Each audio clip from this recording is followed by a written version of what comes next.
Hello, everyone. Welcome to the season finale of CRL4 season. We are here with The Loop. So if you're unfamiliar with this, we're going to have two cars face off against each other, go through the loop, and then go all the way down the track.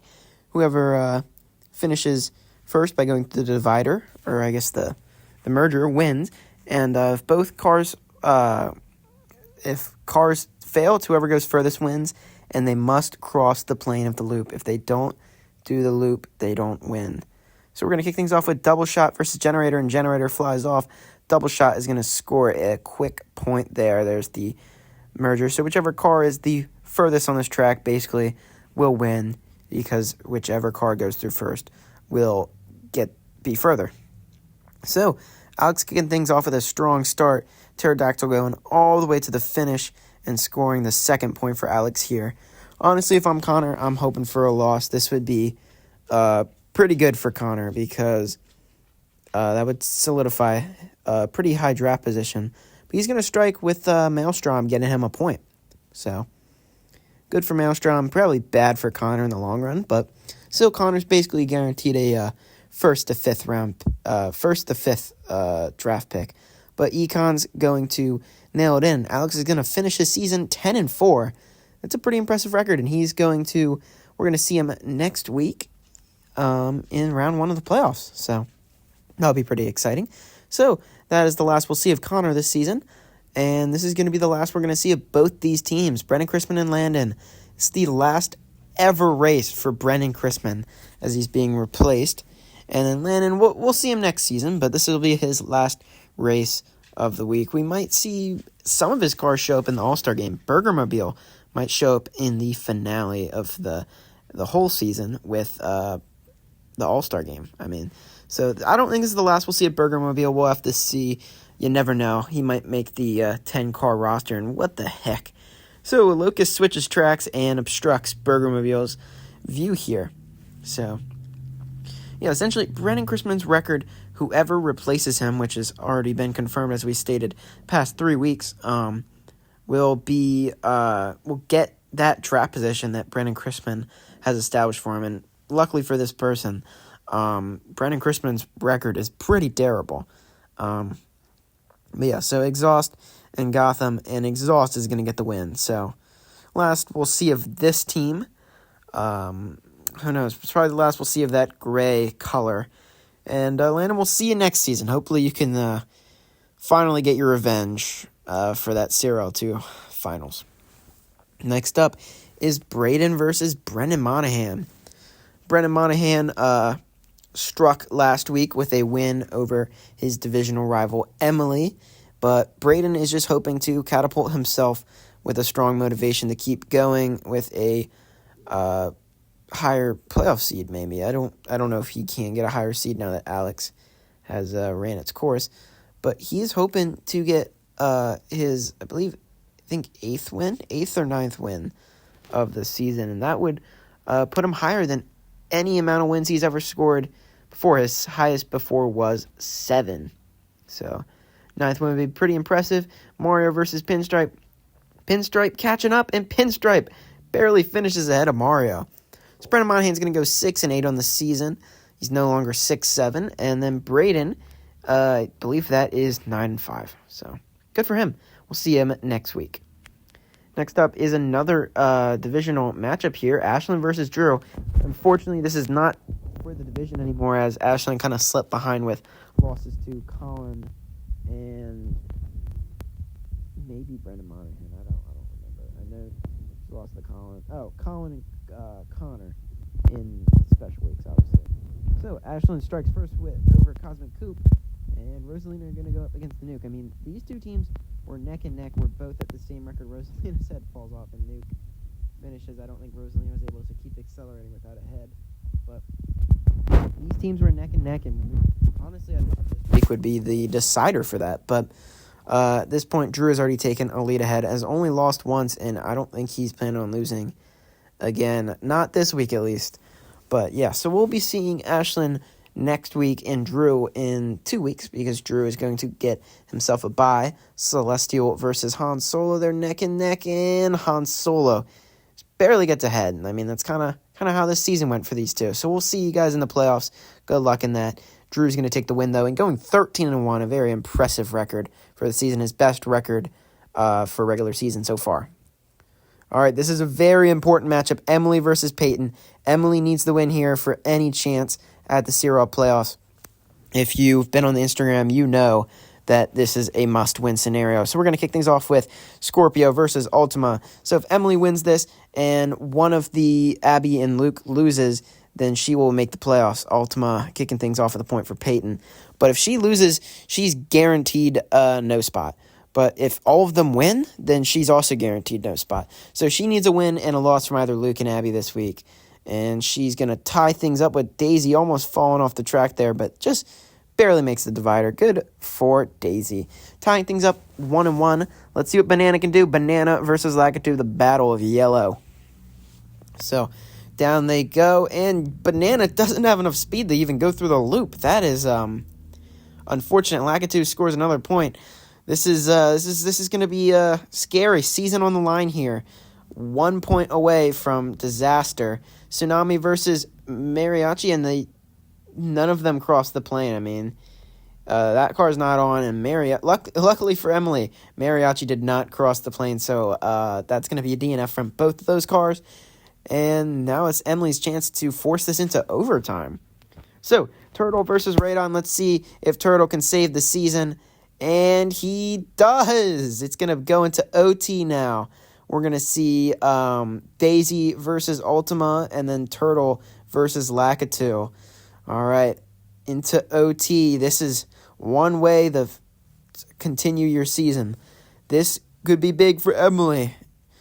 Daisy versus Ultima. Ultima strikes first.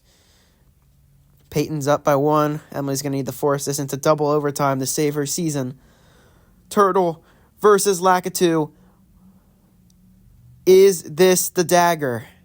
Turtle versus Lakitu. They're neck and neck. Oh my gosh, and Lakitu forces Turtle out. That is tragic. Turtle at the brink of the finish line just gets forced out. I mean, look at that. Shoved against the wall by Lakitu, posterized. That is tragic. Peyton's going to take the win for, I believe, his 4th win on the season. And Emily's going to be left in shambles with a 7-7 record. Turtle looking on. This isn't the last we'll see of Turtle, I can guarantee that. And that's not the last we'll see of Emily, I can guarantee you that as well. But we'll see her next season.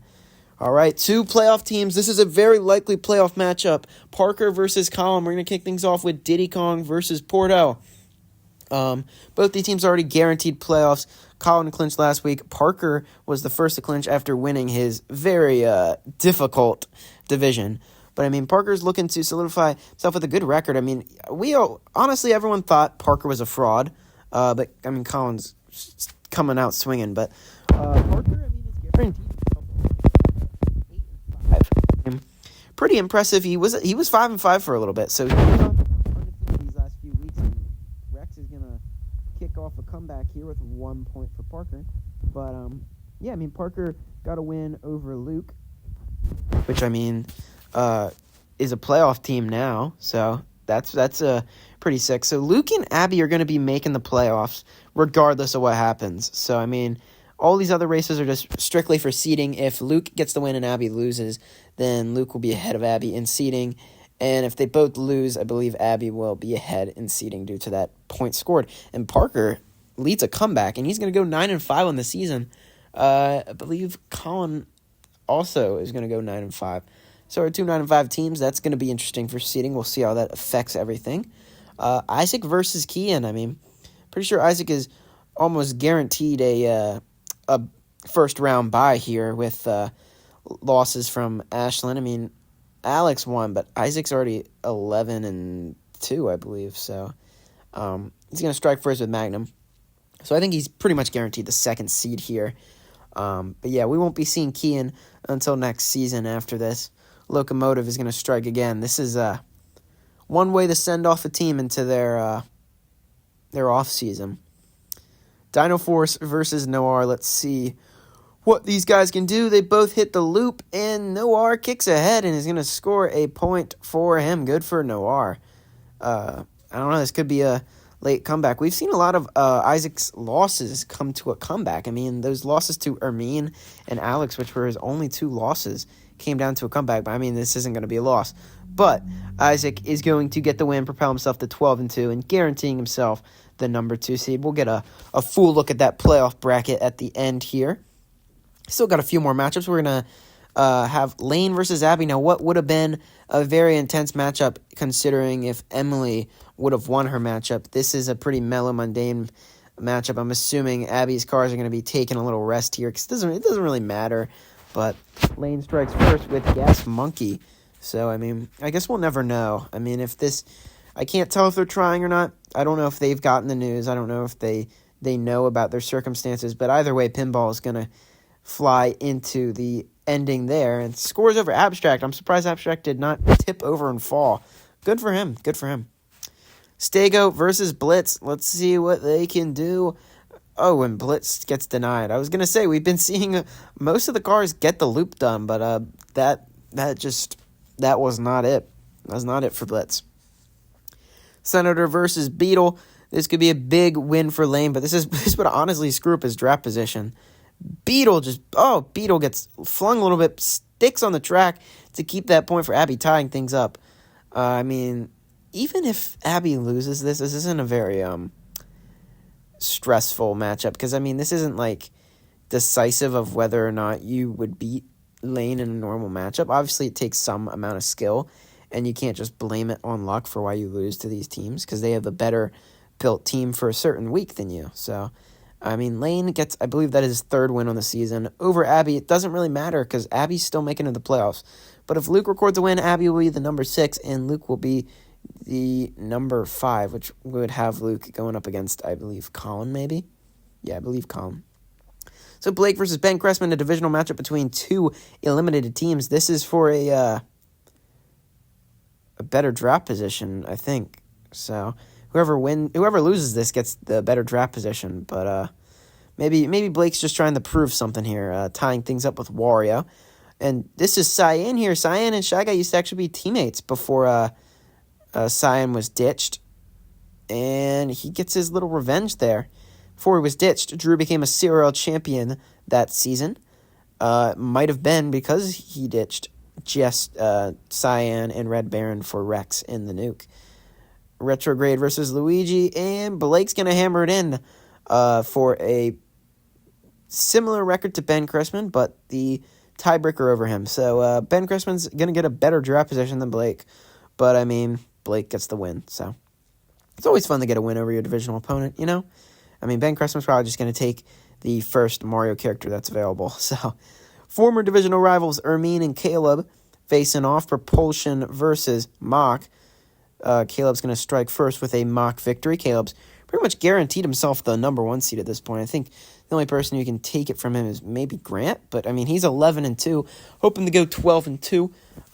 Yeah, so Caleb's pretty much guaranteed a bye. I think even if Grant takes the number 1 seed, he's still going to get a bye. So Caleb strikes again with True Blue over Locomotive. That was pretty close, but yeah. Jaguar versus Blanco. Let's see how they do on the loop. Both flawless. Blanco almost falls, and Blanco almost falls again. But scores Caleb the point. Caleb is going to get the win over Amin, finishing 12-2 on the season. Pretty impressive record.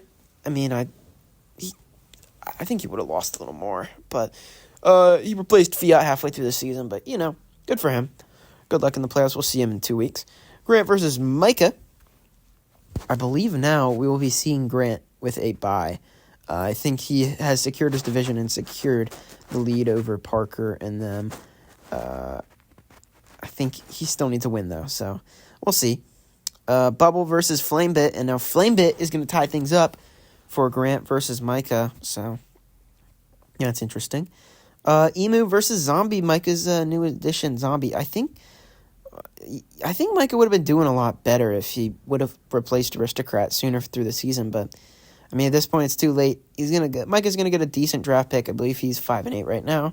Presumably going to go 5-9.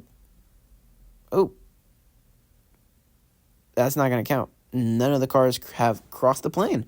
So, with a chance to tie this. I would cry if this goes into overtime. Compact versus the Craft, and Compact finishes things off. Thank goodness we don't have to go into OT for this rather meaningless matchup. So yeah, Grant's going to get the win. I think he's going to improve to 10-4, so good for him. And we're going to kick things off with our last matchup of the night. Ben Roth versus Luke. Now, the only thing this is going to decide for Luke is whether or not he's the 5th or the 6th seed. So this is going to decide whether or not he plays Colin or Parker next week. Clockwork's going to strike it in there with a win over Vampira. Bottleneck versus Submersible. Let's see what they can do. Into the loop. They both hit the loop, and Submersible's just a little quicker. Luke's going to tie things up with a Submersible victory over Bottleneck. Sullivan versus Luke Jr. Luke Jr. has been pretty promising. He's added... Oh, take back what I said. Sullivan is going to score over Luke. All right. Blue Bolt versus Poltergeist is another one of Luke's roster switches late through early season, and is also going to fail. Hopefully that doesn't bite him coming to postseason. We'll be seeing Luke and Ben Roth next week. Let's take a look at our playoff bracket now. All right, in the South, we're going to kick things off with Parker versus Luke, and then Colin versus Abby. If Luke wins, he'll be playing Caleb in round 2. If Parker wins, Parker will be playing Grant, and then the winner of the Colin-Abby matchup will play Caleb. And then, obviously, if Luke wins, the winner of the Colin-Abby matchup will be playing Grant. So then we have Ben Roth versus Braden and Alex and Ashlyn in our round 1 for the Northern Conference. If Braden wins, he will be playing Drew. If Ben Roth wins, he will be playing Isaac. And then the winner of the Alex-Ashlyn matchup will be playing Drew. And then, obviously, opposite. If Ben Roth wins, he will be playing Isaac. And then the winner of the Alex-Ashlyn matchup will be playing Drew. So yeah, we got those 4 matchups coming for you guys next week. Should be pretty exciting. This is looking pretty good. I mean, we got Parker going up against Luke. We saw this already, so Luke's going to need to switch his lineup if he wants to get a win over Parker. Colin versus Abby, we haven't seen this yet, but it's been pretty exciting to speculate about that. So, Ben Roth versus Braden, I don't think we've seen that matchup before. Alex and Ashlyn, that is a week 1 rematch. So, I mean, if anyone remembers how that went, might want to switch your lineup. But yeah, so that's all we have for you guys. Have a great night.